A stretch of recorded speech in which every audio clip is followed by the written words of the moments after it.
abordons en introduction les généralités sur les responsabilités. Avant de commencer ce module, j'attire votre attention sur le fait qu'en matière de responsabilité, la jurisprudence joue un rôle capital pour appliquer les textes et principes généraux. Les exemples que nous allons évoquer dans cette formation sont tous issus de la jurisprudence. La portée de la jurisprudence est différente selon la nature du tribunal qui rend la décision. Retenons que généralement, les décisions rendues par la Cour de cassation ont une portée plus importante. Précision faite, voyons tout d'abord la distinction entre responsabilité pénale et responsabilité civile. C'est parti. Quelle distinction pouvons-nous faire entre responsabilité pénale et responsabilité civile? Tout d'abord, la responsabilité pénale. Lorsqu'une personne commet une infraction à une règle de droit, elle engage sa responsabilité pénale, laquelle se traduira par une peine. Mais qu'est-ce qu'une infraction?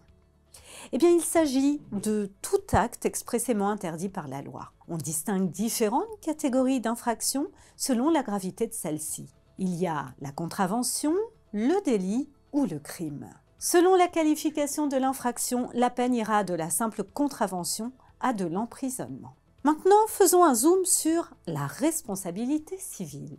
La responsabilité civile a pour objet de réparer un dommage causé à autrui. Prenons un exemple tiré de la jurisprudence. Le propriétaire d'un chien qui attaque un individu dans la rue et le blesse engage sa responsabilité civile à l'égard de cet individu. Il devra réparer le dommage corporel subi par l'individu en question. Quel est l'intérêt de la distinction pour les assureurs? Même s'il n'y a pas de texte interdisant expressément aux assureurs de prendre en charge les condamnations pénales, l'ensemble de la doctrine s'accorde pour affirmer que les conséquences de la responsabilité pénale ne peuvent pas être couvertes par une assurance. Pourquoi me direz-vous? Eh bien parce que la peine doit s'appliquer aux coupables pour ne pas mettre en péril l'ordre public. À l'inverse, les conséquences de la responsabilité civile sont assurables. En revanche, les conséquences civiles d'une infraction pénale sont assurables, sauf si l'infraction est une faute intentionnelle. Prenons là encore un exemple. Un chirurgien commet une faute entraînant le décès de son patient. Il peut être condamné pénalement pour homicide involontaire, c'est non assurable, et civilement pour les préjudices subis par les héritiers du patient décédé, et là, c'est assurable. Maintenant que nous avons compris la distinction entre la responsabilité pénale et la responsabilité civile, étudions ensemble les conditions de la responsabilité civile. 3 conditions doivent être réunies pour que la responsabilité civile d'un individu soit engagée. Première condition, un dommage ou un préjudice. Deuxième condition, un fait dommageable. Et troisième condition, un lien de causalité entre le fait dommageable et le dommage. Et justement, qu'est-ce que le dommage? Un dommage peut être corporel, matériel ou moral. Commençons par le dommage corporel. De quoi s'agit-il? Comment le déterminer et l'évaluer? Le dommage corporel est celui qui atteint l'intégrité physique ou psychique de la victime. Pour évaluer le préjudice, une expertise médicale doit être réalisée. C'est sur cette base que les préjudices seront déterminés puis évalués. Pour déterminer le préjudice corporel, l'expertise médicale va pouvoir se baser sur la nomenclature d'un TIAC. De quoi s'agit-il? Cette nomenclature, qui a vu le jour en 2005, définit les différents postes de préjudice indemnisables à la suite d'un dommage corporel. Cette nomenclature est utilisée par la jurisprudence, mais elle n'est pas limitative et le juge n'est pas tenu par celle-ci.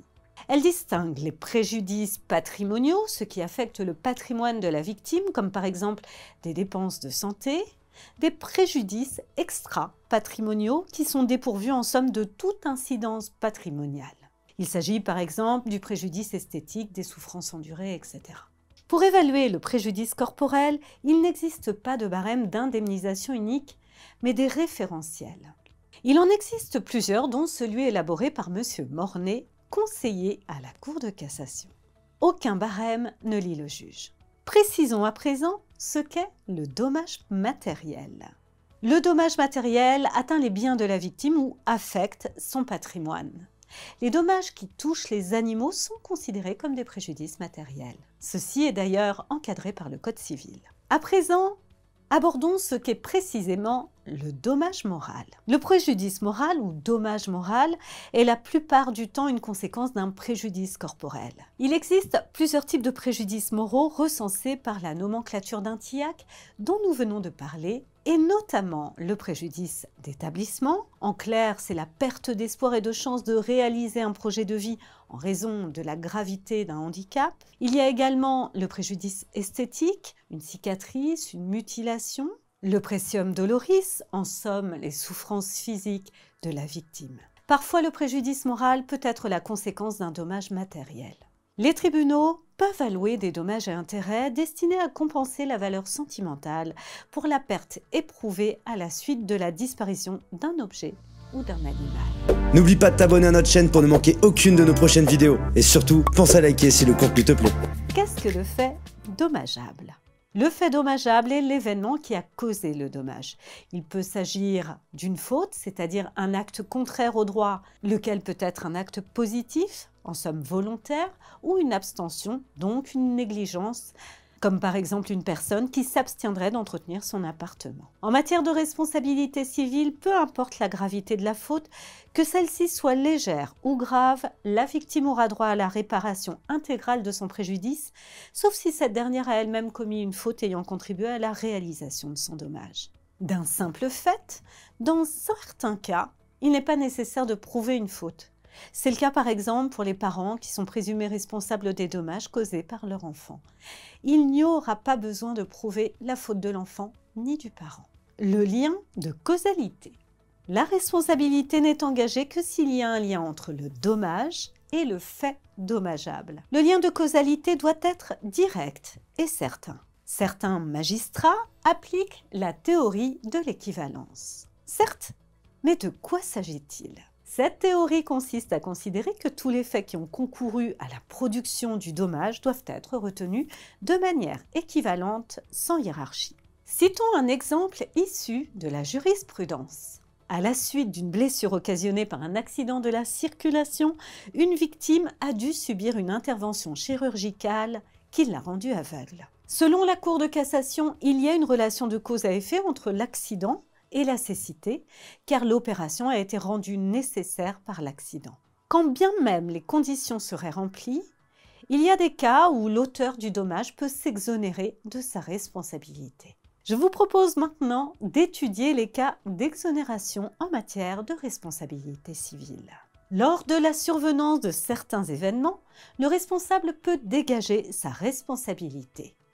Oui, mais quels sont ces événements ? Ils sont de trois types. D'abord, le cas de force majeure. Il s'agit d'un événement imprévisible et irrésistible. Prenons l'exemple de la foudre. Ensuite, il y a le fait de la victime. Une exonération totale de la personne mise en cause peut avoir lieu si la faute de la victime revêt les caractéristiques de la force majeure. Puis, une exonération totale de la personne mise en cause peut être prononcée si la victime a, par sa faute, contribué à la réalisation du dommage. L'exonération sera alors proportionnelle à la gravité de la faute commise par la victime. Enfin, le fait du tiers. Tout comme le fait de la victime, le fait du tiers n'est exonératoire que s'il présente les caractères de la force majeure. Si le tiers a contribué à la réalisation du dommage, le responsable pourra exercer un recours contre lui pour obtenir le remboursement d'une partie qu'il a versée. Après avoir détaillé ensemble la distinction entre responsabilité pénale et responsabilité civile, je vous propose de voir ensemble à présent la distinction entre responsabilité civile contractuelle et responsabilité civile extra-contractuelle. Focus pour commencer sur la responsabilité civile contractuelle. La responsabilité civile est dite contractuelle dès lors que le dommage causé par l'une des parties au contrat à son co-contractant résulte de l'inexécution ou de la mauvaise exécution d'un contrat. Condition essentielle, la victime et le responsable doivent être des parties au contrat. Ensuite, faisons un zoom sur la responsabilité civile extra-contractuelle. En préambule, une précision est importante à apporter. Avant l'ordonnance de 2016, la responsabilité extra-contractuelle s'appelait responsabilité quasi-délictuelle, de sorte que ce terme figure dans certaines jurisprudences. La responsabilité civile extra-contractuelle prévue aux articles 1240 et les suivants du Code civil est dite extra-contractuelle lorsqu'il n'y a pas de contrat entre la victime et l'auteur du dommage, ou quand il y a un contrat, mais que le dommage ne résulte pas de l'inexécution ou de la mauvaise exécution de celui-ci. Quel est l'intérêt de distinguer la responsabilité contractuelle de la responsabilité extra-contractuelle? En effet, la distinction est importante, car les règles applicables à l'une ou l'autre des catégories diffèrent et différents principes en découlent. Tout d'abord, le principe de non-cumul. Les responsabilités bis. Les responsabilités contractuelles et extra-contractuelles ne peuvent se cumuler et la victime ne peut choisir le fondement de son action. Cela implique que s'il existe un contrat entre l'auteur du dommage et la victime et que le dommage résulte de l'inexécution contractuelle, cette dernière ne peut agir que sur le terrain de la responsabilité contractuelle. Ensuite, il y a la prescription. Il s'agit du délai minimum dans lequel la victime peut agir en justice. Avant 2008, le délai différait selon que le fondement était la responsabilité contractuelle ou extra-contractuelle. Désormais, le Code civil prévoit que les actions se prescrivent par 5 ans d'une manière générale ou 10 ans à partir de la consolidation pour les dommages corporels. Néanmoins, la distinction entre la responsabilité contractuelle et extra-contractuelle a parfois encore un intérêt en matière de prescription lorsque le contrat prévoit un délai de prescription différent de celui prévu par le droit commun. Enfin, l'application de la distinction en assurance. Certains contrats d'assurance de responsabilité civile garantissent la responsabilité contractuelle et non la responsabilité civile extra-contractuelle et vice-versa. En plus de la responsabilité civile, de la responsabilité pénale, de la responsabilité contractuelle et extra-contractuelle, il existe également des régimes de responsabilité autonome. Nous allons en étudier quelques-uns. Les régimes de responsabilité autonome. Focus sur l'indemnisation des victimes d'accidents de la circulation. La loi du 5 juillet 1985, dite loi Badinter, prévoit un régime d'indemnisation spécifique aux victimes d'un accident de la circulation dans lequel est impliqué un véhicule terrestre à moteur ainsi que ses remorques ou semi-remorques. Dès lors qu'il y a un accident de la circulation, la loi Badinter doit s'appliquer. Il s'agit d'un régime exclusif. Il existe une exception s'agissant des chemins de fer et tramways circulant sur des voies qui leur sont propres. Les passagers des chemins de fer et tramways doivent demander la réparation de leur préjudice sur le fondement de la responsabilité civile contractuelle. La réparation du préjudice écologique. D'abord reconnue par la jurisprudence dans l'affaire Erika en 2012, pour ceux qui s'en souviennent, il s'agit du nom du navire citerne ayant provoqué une marée noire sur plusieurs centaines de kilomètres de côte. C'est finalement une loi publiée en 2016 qui prévoit que toute personne responsable d'un préjudice écologique est tenue de le réparer. Il existe également d'autres types de régimes de responsabilité autonome comme la responsabilité du fait des produits défectueux. Eh bien, venons-y. La responsabilité du fait des produits défectueux. Les règles sur la responsabilité du fait des produits défectueux sont issues d'une directive européenne de 1988 transposée en droit français aux articles 1245 et suivants du Code civil. L'étude approfondie de cette responsabilité fait l'objet d'un module spécifique. Cette première partie nous a permis d'exposer quelques généralités sur les différents types de responsabilités. Dans les sections suivantes, nous allons détailler plus en détail la responsabilité civile extra-contractuelle et contractuelle.